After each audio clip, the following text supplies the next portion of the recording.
Je vous propose une méditation que j'ai intitulée « Choisis la vie », m'inspirant d'un passage que j'ai lu dans le livre du Deutéronome.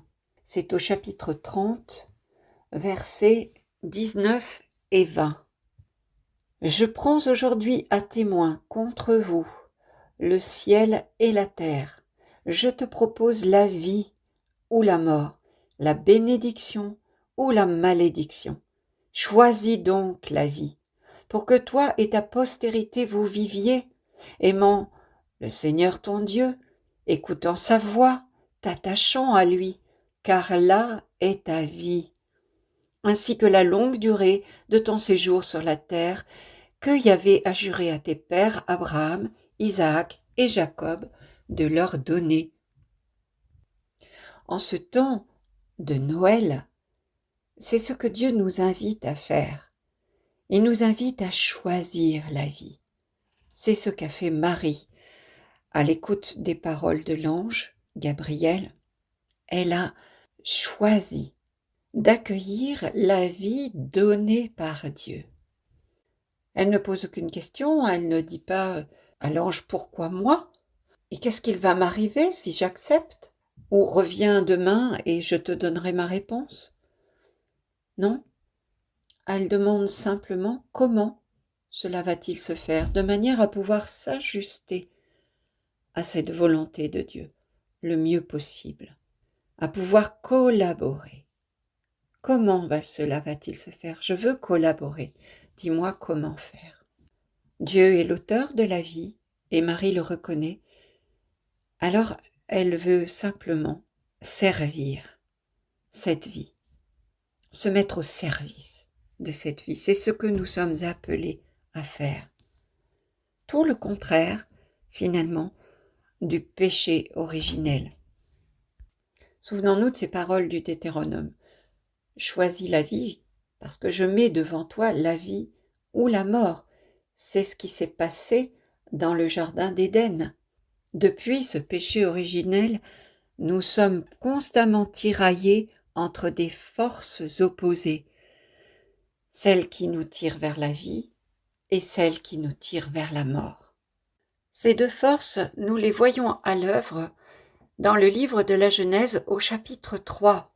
Le texte met en scène Ève et le serpent, dont on nous dit qu'il était le plus rusé de tous les animaux que Dieu avait fait.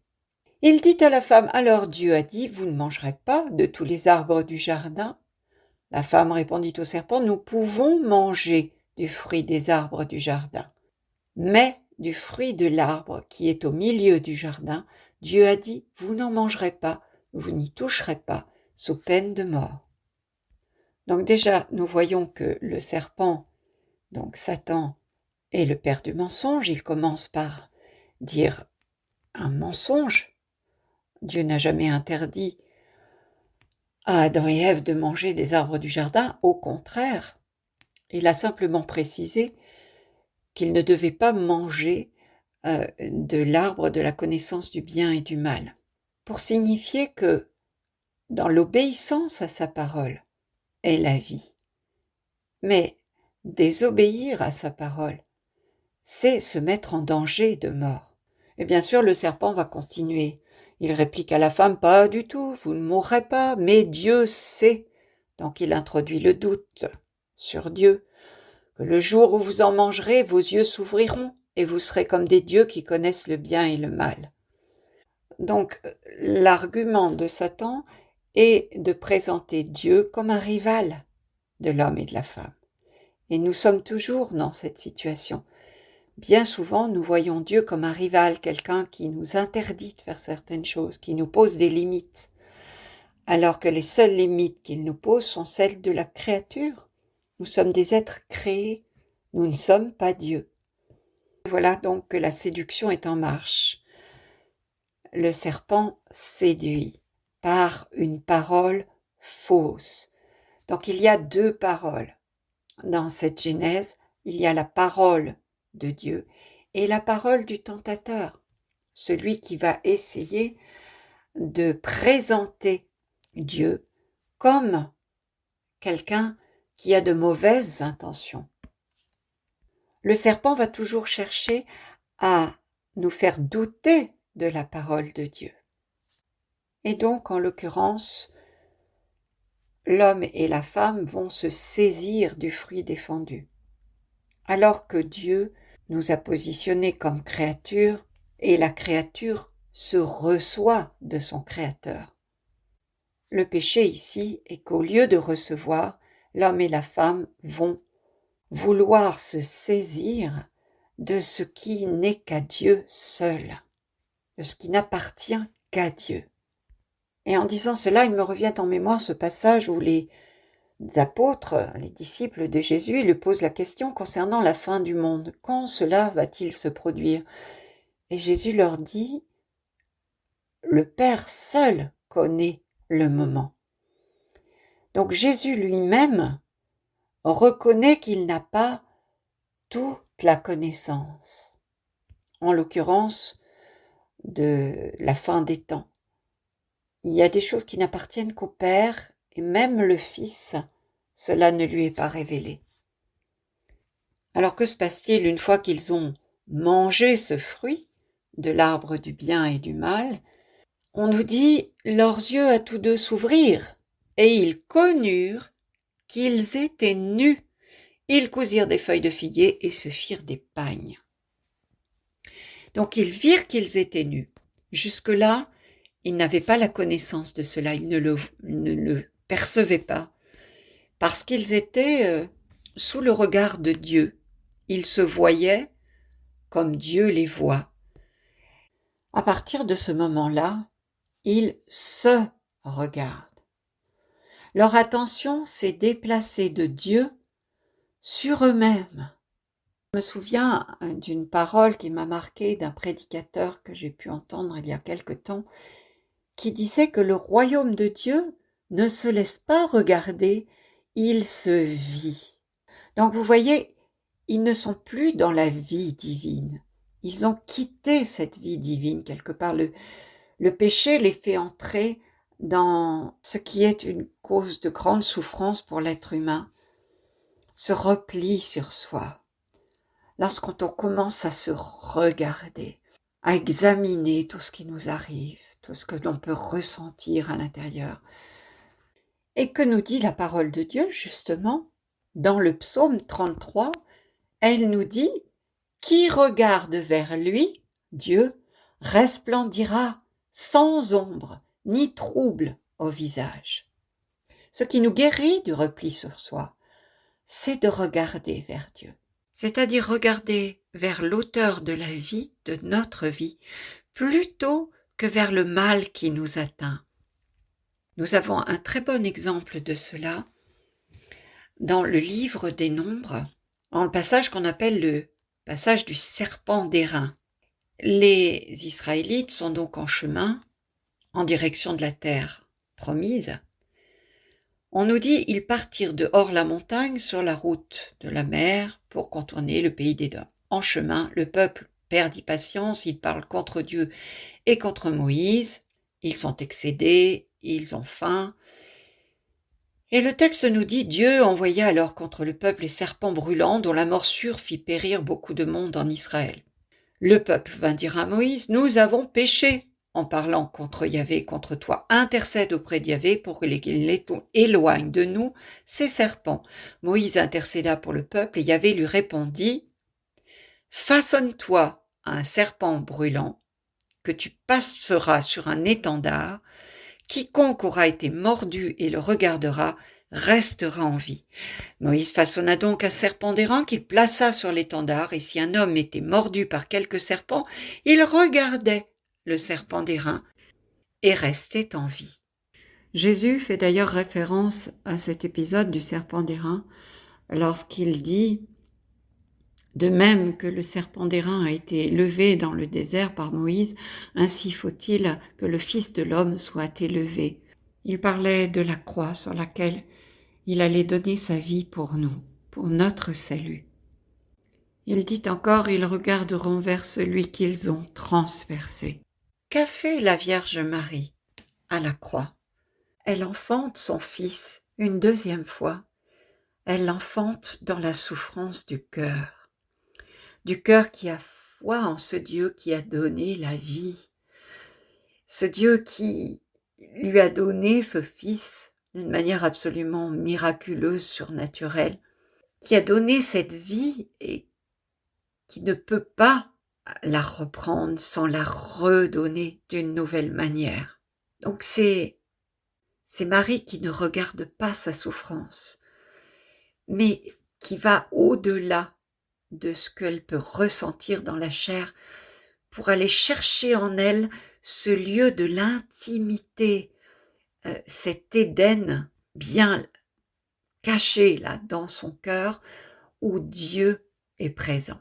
C'est là qu'elle va chercher la force de rester debout devant cette croix de douleur, confiante que Dieu est à l'œuvre, que de ce mal qui cherche à anéantir la vie de Dieu, Dieu va faire naître une vie plus forte que ses forces de mort, plus forte que le péché originel que Adam et Ève ont transmis à leur descendance. Le vieillard Siméon, lors de la présentation au temple, le lui avait dit, avait prophétisé à Marie, « Et toi, un glaive te transpercera le cœur. » Ce glaive même que nous trouvons dans le texte de la Genèse, toujours donc chapitre 3, au verset 24. Dieu renvoya Adam et Ève donc du jardin d'Éden pour cultiver le sol d'où il avait été tiré. Il bannit l'homme et il posta devant le jardin d'Éden les chérubins et la flamme du glaive fulgurant pour garder le chemin de l'arbre de vie. C'est ce même glaive qui a atteint le cœur de Marie. C'est ce même glaive qui nous atteint à chaque fois que nous sommes confrontés à la mort d'un être proche, d'un être aimé, mais aussi à notre propre mort. C'est cette même souffrance que nous ressentons dans le cœur, cette souffrance d'être séparés de ce pourquoi nous sommes faits nous sommes faits pour la vie et la vie en Dieu. Tout en nous se révolte contre ce mal suprême qui est la mort. Revenons au texte de la Genèse, cette fois-ci au chapitre 2, où l'on nous dit que Dieu plante un jardin, le jardin d'Éden, à l'Orient, c'est-à-dire du côté où le soleil se lève. C'est exactement l'orientation de nos églises, qui sont orientées vers l'est, du côté du soleil levant. Si nous pensons au tout début du texte de la Genèse, on nous dit que dans le récit de la création, qu'il y eut un soir et il y eut un matin. Comme si Dieu voulait signifier que ce qui est important, c'est le matin, quand le jour se lève. C'est là que Dieu va créer du nouveau. C'est là que la vie arrive, que la vie est donnée par Dieu. Et pour nous, cette vision de l'Éden, ça évoque pour nous la protection, la paix, le lieu où l'on est protégé de tout mal. Et d'ailleurs, le texte nous dit que le jardin est un lieu bien délimité. On ne peut donc pas s'y perdre. Dans un lieu bien délimité, eh bien, on délimite de sorte que les mauvaises herbes ne viennent pas envahir. Le lieu est bien délimité. Et dans ce lieu, non seulement on ne peut pas se perdre, mais il y a surtout tout ce dont l'homme peut avoir besoin pour sa vie, tout ce dont il peut avoir besoin pour se nourrir. Dieu lui dit, de tous ces arbres, tu peux manger les fruits. C'est un lieu plein de vie, c'est un lieu d'abondance. Ce jardin a été créé pour l'homme et non pas l'homme pour le jardin. Dieu l'a créé pour l'homme, pour qu'il le cultive, donc le fasse fructifier. Et c'est vrai que la relation à Dieu, si ce jardin d'Éden évoque dans la Bible le lieu de l'intimité avec Dieu, de la relation intime avec lui, eh bien cette relation demande à être cultivée, de même que n'importe quelle autre relation que nous pouvons avoir dans la vie avec un ami, une amie, une épouse, un époux. La relation demande certains efforts pour pouvoir s'épanouir, comme le jardinier travaille la terre pour obtenir de bons légumes ou de belles fleurs. Et il l'a établi aussi dans ce jardin pour le garder, c'est-à-dire vraiment en prendre soin. Comme on dit pour un enfant qu'on garde un petit enfant, quand on le garde, ça veut dire qu'on le préserve des dangers. On sait qu'un enfant est immature et il peut se mettre en danger sans le vouloir. Donc, c'est le préserver du mal. C'est ça le garder, le cultiver et le garder. En Genèse 2, 5, le texte nous dit également que, avant même que Dieu ne plante ce jardin d'Éden, il y avait déjà un flot qui montait de la terre et arrosait toute la surface du sol. Mais lorsque Dieu va planter le jardin en Éden et qu'il va y mettre l'homme qu'il a modelé, un fleuve sortait d'Éden pour arroser le jardin. Et de là, il se divisait pour former 4 bras, comme les 4 directions, que sont le nord, l'est, l'ouest et l'est. Voilà, c'est-à-dire dans toutes les directions. C'est le fleuve de vie, c'est-à-dire la manifestation de la vie divine qui vient des profondeurs. Je disais cette source qui montait des profondeurs et puis ressort pour irriguer le sol et va finalement en Éden constituer un fleuve. Cette même image du fleuve de vie, Jésus l'a reprise pour évoquer l'Esprit Saint. Dans l'évangile de Jean au chapitre 7, verset 38, il nous dit « Celui qui croit en moi, des fleuves d'eau vive couleront de son sein, comme dit l'Écriture. » Donc en Éden, il y a tout ce dont l'homme peut avoir besoin pour nourrir cette vie que Dieu lui a donnée, a mis en lui. Il y a les nourritures des arbres, les fruits, il y a l'eau de l'esprit. Et puis, au centre de ce jardin, il y a l'arbre de vie qui représente la sagesse divine. Et notez que Dieu n'interdit pas à l'homme de manger les fruits de l'arbre de vie, seulement ceux de l'arbre de la connaissance du bien et du mal. Parce que ce serait mettre la main, comme je le disais tout à l'heure, sur ce qui est réservé à Dieu, cette connaissance du bien et du mal. Cette interdiction que Dieu pose, cette condition, c'est l'épreuve même de notre liberté, du choix libre. Parce que s'il n'y avait pas eu quelque part une limite posée par Dieu, nous n'aurions jamais été vraiment libres de le choisir. Là, Dieu dit, voilà, tu peux me choisir, mais tu es libre. Je ne t'imposerai pas, je ne m'impose pas à toi, tu es libre. Cette épreuve de la liberté, du choix libre, nous met face à nous-mêmes au fait d'accepter ou pas, de ne pas tout savoir, de ne pas tout comprendre. Cette sagesse divine, comme nous dit la Bible, mes chemins ne sont pas vos chemins. Il y a des choses que nous ne pouvons pas, en tant que créatures, saisir, comprendre. Et c'est cela le sens de cette interdiction. C'est l'amour de Dieu pour sa créature, qui ne veut pas s'imposer. Il veut être choisi, de la même manière qu'un époux ou une épouse veut être choisi par son conjoint. L'amour exige cette liberté, ce choix de l'autre. Donc, comme l'homme a choisi de se saisir de ce qui n'était pas pour lui, il va entrer dans une confusion. Et on le voit dans notre monde aujourd'hui, il y a des choses que l'on appelle bien alors même qu'elles sont une atteinte à la vie. Donc pour Dieu, on peut dire que c'est le mal.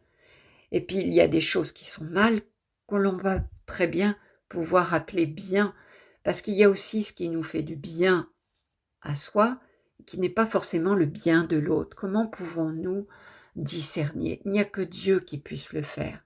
Il y a ce que j'appelle bien, qui n'est pas forcément un bien pour l'autre, et qui peut même être un mal pour autrui.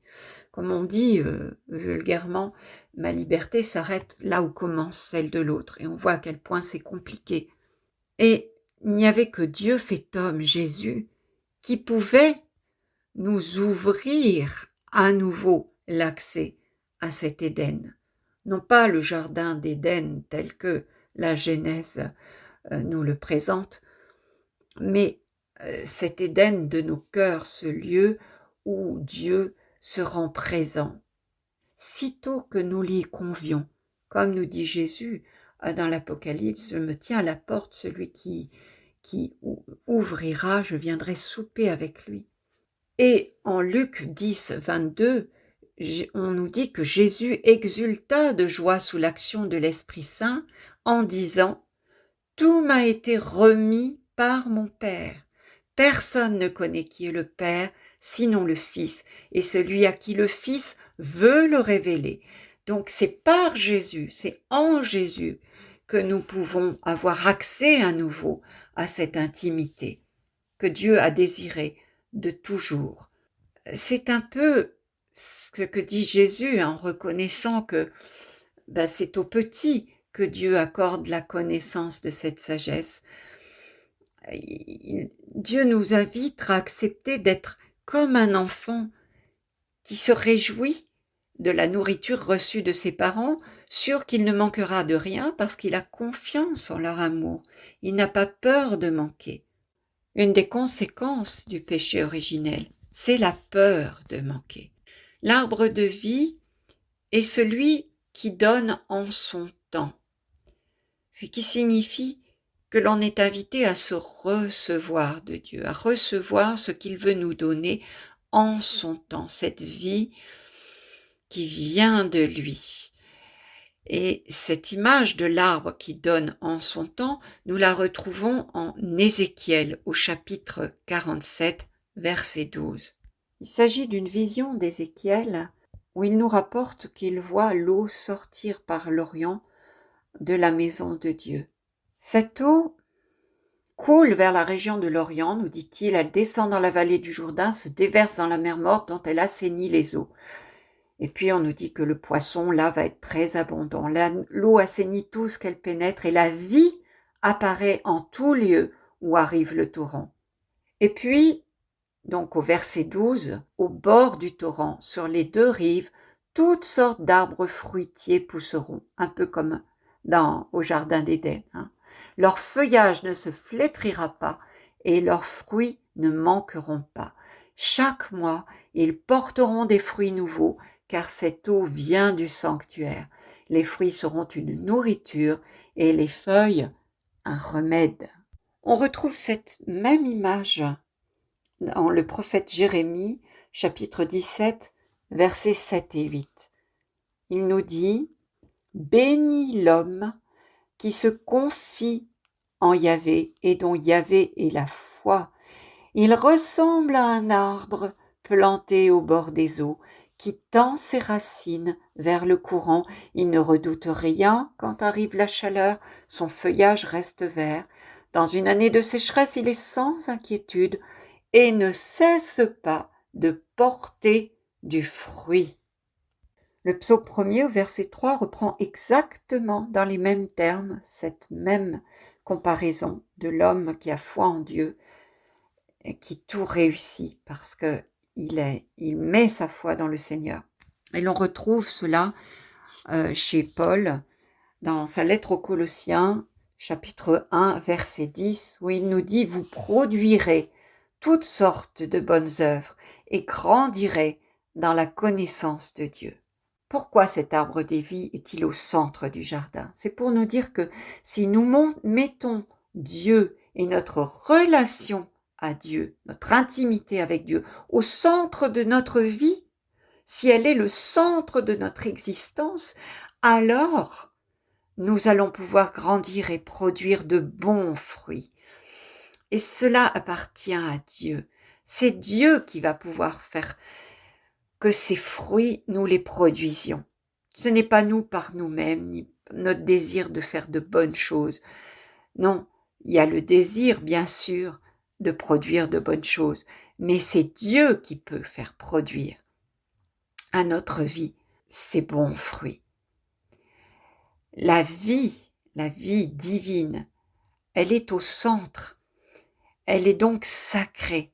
C'est sacré, c'est le lieu du sacré en nous. Et aujourd'hui, on a tendance à tout désacraliser. Et qu'est-ce qui reste sacré? C'est-à-dire que l'homme ne peut s'en emparer parce que c'est divin, parce que cela appartient à Dieu, c'est la vie. Voilà pourquoi Dieu chasse l'homme et la femme du jardin d'Éden. Voilà ce que nous lisons en Genèse 3, verset 22. Dieu fit à l'homme et à sa femme des tuniques de peau et les en vêtit. Et puis il dit, voilà que l'homme est devenu comme l'un de nous pour connaître le bien et le mal, qu'il n'étende pas maintenant la main, ne cueille aussi de l'arbre de vie, n'en mange et ne vive pour toujours.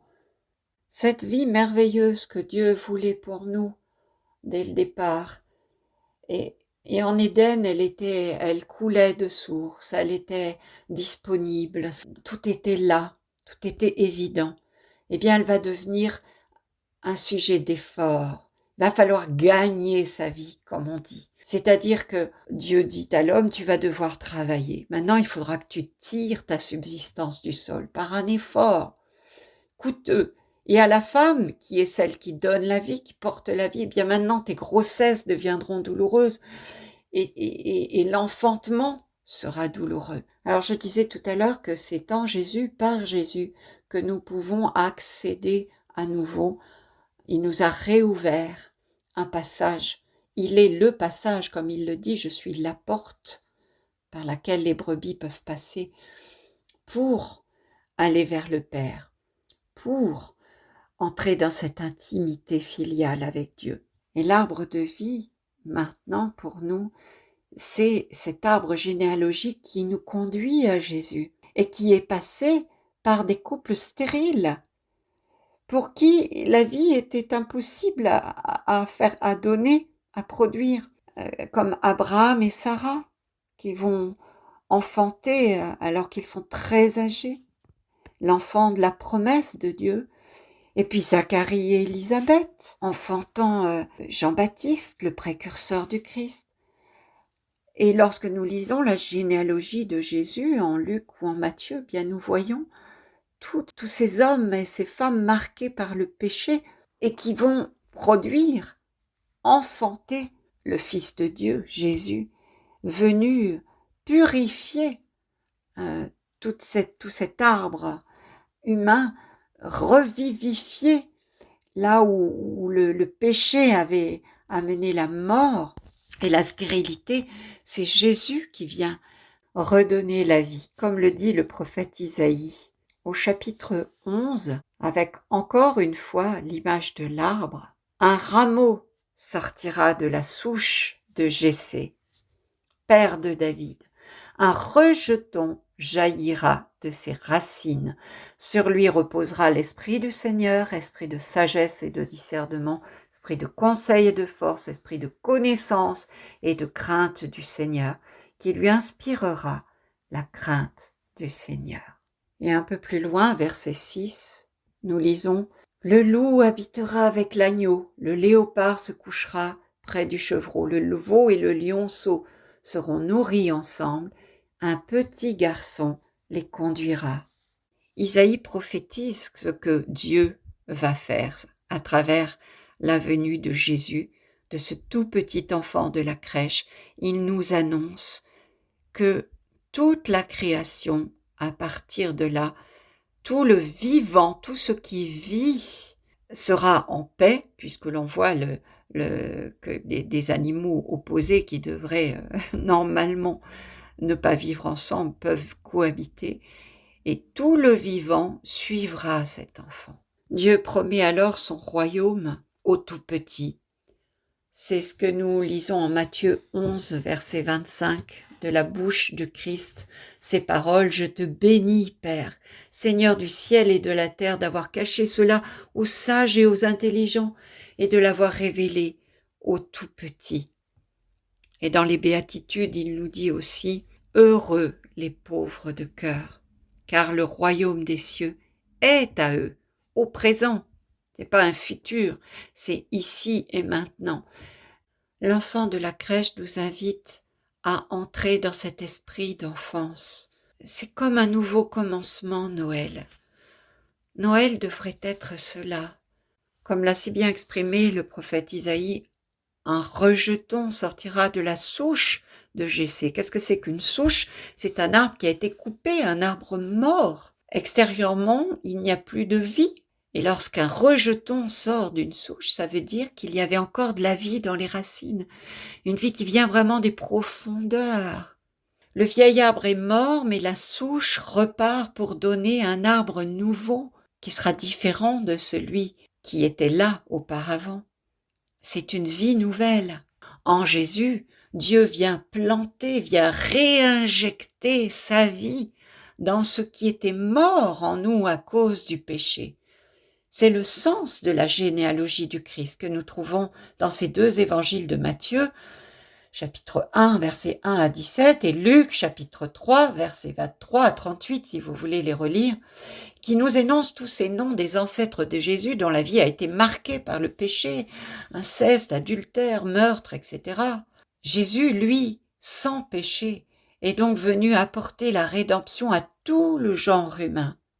C'est le sens de l'arbre qui part d'Adam. Dans la liturgie de la nuit de Pâques, le chant latin de l'Exultet nous dit ceci: « Heureuse faute qui nous valut un tel Rédempteur. » Si tous les hommes sont marqués par la faute originelle, ils trouvent en Jésus un accès au Père, qui passe par sa croix, là où il exprime la miséricorde infinie qu'il a à notre égard. Lorsqu'il dit « Père, pardonne-leur, ils ne savent pas ce qu'ils font. » Donc, lorsqu'on se convertit au Christ, c'est tout notre arbre généalogique qui se trouve réhabilité, purifié, vivifié. C'est la grâce du salut pour toute la famille. Pourquoi cette symbolique de l'arbre pour représenter le don de la vie? Parce que l'arbre a besoin, pour s'épanouir, à la fois de ce qui est caché, c'est-à-dire toutes les structures racinaires profondément enfouies dans le sol. On pourrait dire que c'est la vie intérieure, et tout ce qui se manifeste à l'extérieur par les branches et les feuilles qui captent la lumière qui vient d'en haut. L'extérieur se nourrit en même temps de l'intérieur. La sève monte. C'est un courant contraire de ce qu'on peut voir d'ordinaire.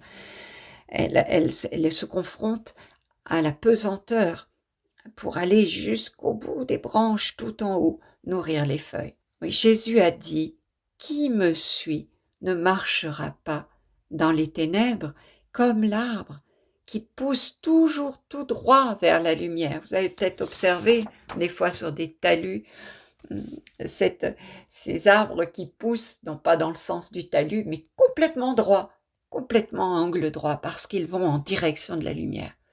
Le nouveau jardin d'Éden, aujourd'hui, pour nous, est le cœur de Jésus. C'est là, dans ce cœur plein de miséricorde, parce que totalement tourné vers son Père. En lui, il n'y a pas de place pour le doute, pas de place pour la parole du diable, ne peut pénétrer ce cœur. S'abriter dans le cœur de Jésus, c'est être en ce monde sans être du monde, comme il nous l'a dit. Dans ce nouvel Éden, l'arbre de vie, c'est la croix de Jésus, où il est mort d'amour pour nous. Le premier Adam a péché en voulant prendre ce qui ne lui était pas destiné. Le nouvel Adam, Jésus, n'est que don, jusqu'au don de sa vie sur la croix.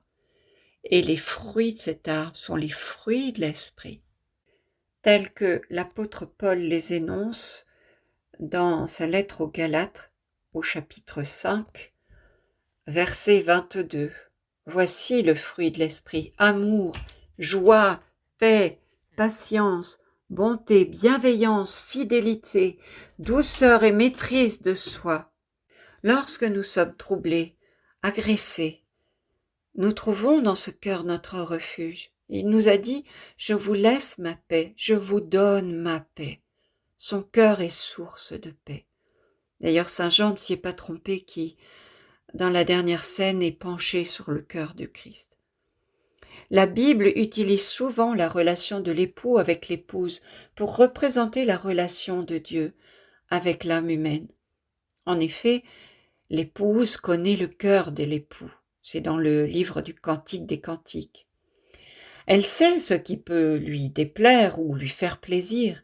Elle n'a pas besoin de l'interroger. Lorsque nous ne savons pas comment agir ou réagir, Jésus nous attend, là, dans un cœur à cœur. Il nous invite à entrer dans son intimité. C'est dans cette intimité, dans ce cœur à cœur, que nous trouvons les réponses à nos interrogations, nos désirs, que nous trouvons la patience quand nous sommes éprouvés, la charité, la miséricorde.